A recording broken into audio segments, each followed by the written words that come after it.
bulletin sur Fraternité FM. Fidèles téléspectateurs, bonsoir, bienvenue dans ce bulletin de l'information de ce mercredi 9 juillet 2025. Dans les titres de ce 20h, baccalauréat, session de juin 2025 au Bénin, c'est le grand jour pour des milliers de candidats à cet examen. La première délibération des résultats est attendue ce mercredi 9 juillet. Entre espoir, stress et impatience, l'heure est à la vérité. Au centre de correction de délibération du lycée Mathieu Bouquet de Parakou, l'heure est au dernier réglage. Détails à suivre. C'est fini les dossiers, papiers et les démarches interminables. La haute autorité de l'audiovisuel et de la communication AC passe au digital. Elle vient de mettre en ligne une plateforme innovante pour la gestion des cartes de presse professionnelles. Une révolution pour réduire les tracasseries liées à l'obtention de la carte de presse au Bénin. Plus de précisions à suivre dans ce bulletin de l'information. Au menu également, vu d'autres nouvelles, l'actualité internationale sportive. Voilà pour le sommaire. Les détails dans une poignée de secondes. Bienvenue à chacun et à tous. Journée décisive pour les candidats à l'examen du baccalauréat 2025. Comme annoncé, la première délibération des résultats de cet examen national sera effectuée ce mercredi. Actuellement même, l'office du baccalauréat s'attelle pour rendre public les résultats très attendus au centre de correction et de délibération du lycée Mathieu Bouquet de Parakou. L'heure est également au dernier réglage. Les jurys sont à pied d'œuvre depuis 7 heures du matin.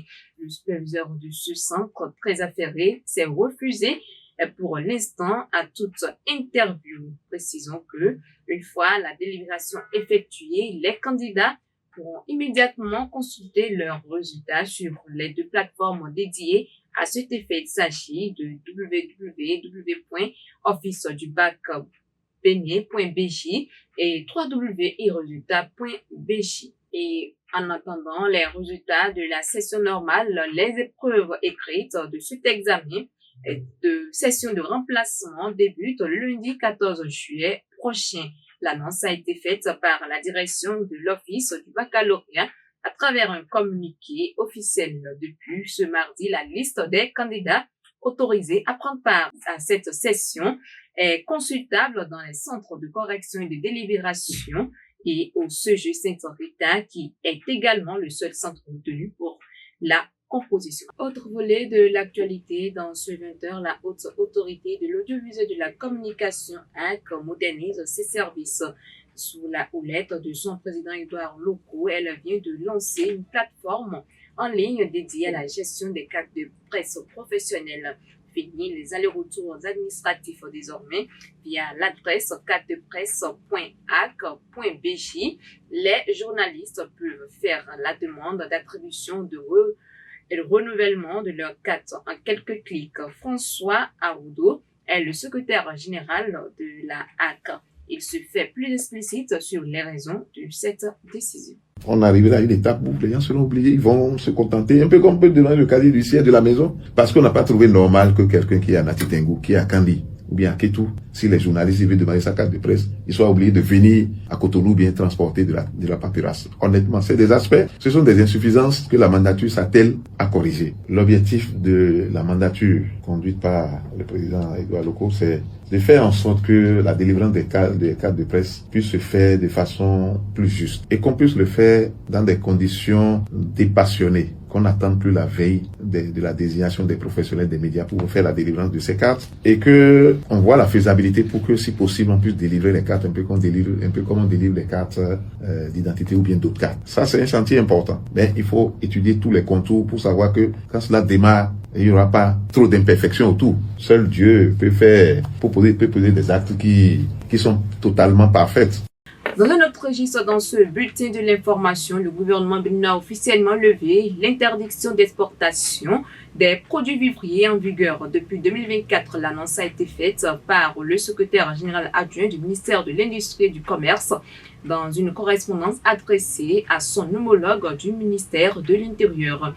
Datée du 28 juin 2025, cette note précise que le délai d'application de l'arrêté interministériel qui interdisait la sortie du territoire des produits vivriers est arrivée à expiration. La décision concerne les denrées de première nécessité, notamment les tubercules, leurs dérivés, les céréales, les farines ainsi que le gari. Mais comment la direction départementale de l'industrie du commerce du Borgou pense-t-elle accompagner le gouvernement dans la mise en œuvre de cette décision? Nous avons posé la question à Rufus Arrêt d'Edic Borgou. Voici ce qu'il en dit. Pour accompagner cette décision du gouvernement, nous devons jouer notre partition en tant que service déconcentré du ministère de l'Industrie et du Commerce. Tout d'abord, en informant les autorités sur place sur cette mesure, et ensuite en partageant des informations, en utilisant votre canal pour relayer les informations. Nous avons aussi saisi plusieurs comités, plusieurs organes, notamment le corridor Malanville Karimama, que nous avons saisi. Nous avons saisi les comités départementaux du suivi du secteur agricole au niveau du Borgou, au niveau de la Liborie aussi, pour les tenir informés. Il y a entre autres le maïs, il y a le sorgho, il y a le mil, il y a le petit mil, il y a le haricot essentiellement. En matière d'exportation, les commerçants et les producteurs qui veulent envoyer leurs produits à l'extérieur devront passer par les services de douane pour faire la déclaration et toutes les formalités nécessaires pour sortir légalement les produits sous le contrôle donc de la douane. Très bien. Et en tant que bon citoyen, producteur et commerçant, je les conseille tout simplement de mener librement leurs activités commerciales en direction des pays voisins pour vendre au mieux leurs produits pour gagner le maximum de profit possible de leurs activités agricoles. La deuxième chose que je voudrais leur dire, c'est de les exhorter à éviter les pistes de contournement. Cela sera sanctionné comme une fraude. Donc, cela va sans dire qu'ils auront l'obligation de passer par des voies officielles en direction des services douaniers pour faire les formalités qu'il faut pour exporter leurs produits en toute légalité.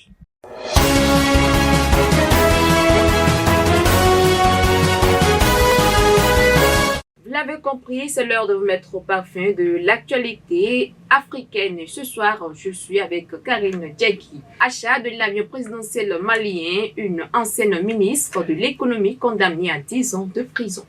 La Cour d'assises spéciale de Bamako a condamné Boiré Félicie Soko à 10 ans de réclusion pour faux en écriture, usage de faux et atteinte aux biens publics dans une affaire qui remonte à 2014. À l'époque, l'achat d'un nouvel avion présidentiel et d'équipement militaire sans appel d'offres avait valu aux autorités maliennes des sanctions des institutions financières internationales. Et pendant ce temps, vous nous dites que Donald Trump convie 5 chefs d'État africains à Washington.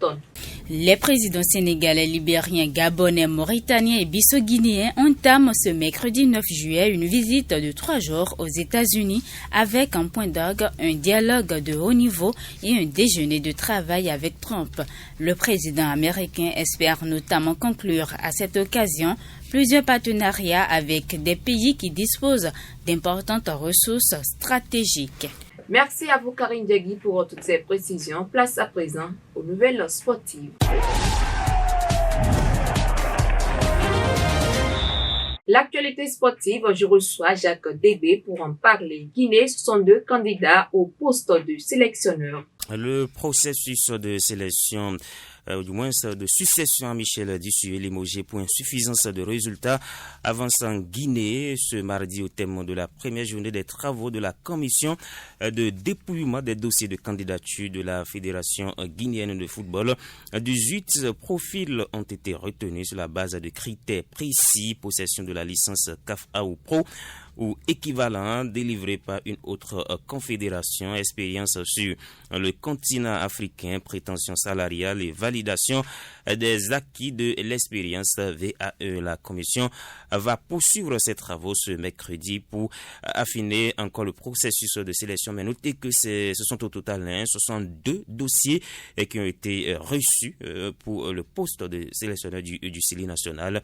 Il y a quand même des têtes d'affiche comme Hubert Velud, Ami Abdou ou encore Paulo Duarte. La FEGIFOOT va désormais analyser tout ceci pour opérer un choix. Coupe du monde, choc Real Paris Saint-Germain ce soir. C'est à partir de 20h béninoise au stade MetLife aux États-Unis où se déroule cette compétition. Un choc très attendu donc dans le monde du football. Le Paris Saint-Germain, champion d'Europe en titre, affronte le Real Madrid qui est quand même un grand nom du football, même si le PSG semble avoir le vent en poupe ces dernières semaines. Le Real Madrid n'a pas peur, en tout cas selon ses joueurs, ce qui va nous offrir un gros match cet après-midi entre l'ancien club de Kylian Mbappé qui va donc affronter ses partenaires tout à l'heure à partir de 20h. On rappelle qu'hier déjà, Fluminense a été éliminé par Chelsea pour ce qui concerne la première demi-finale. Victoire 2-0 des Blues qui sont donc les premiers finalistes de cette Coupe du Monde des clubs. Merci à vous Jacques Debé pour toutes ces précisions. Fidèles téléspectateurs, c'est la fin de ce bulletin de l'information. Merci de votre aimable attention. Le prochain rendez-vous, c'est pour demain, même canal. D'ici là, portez-vous.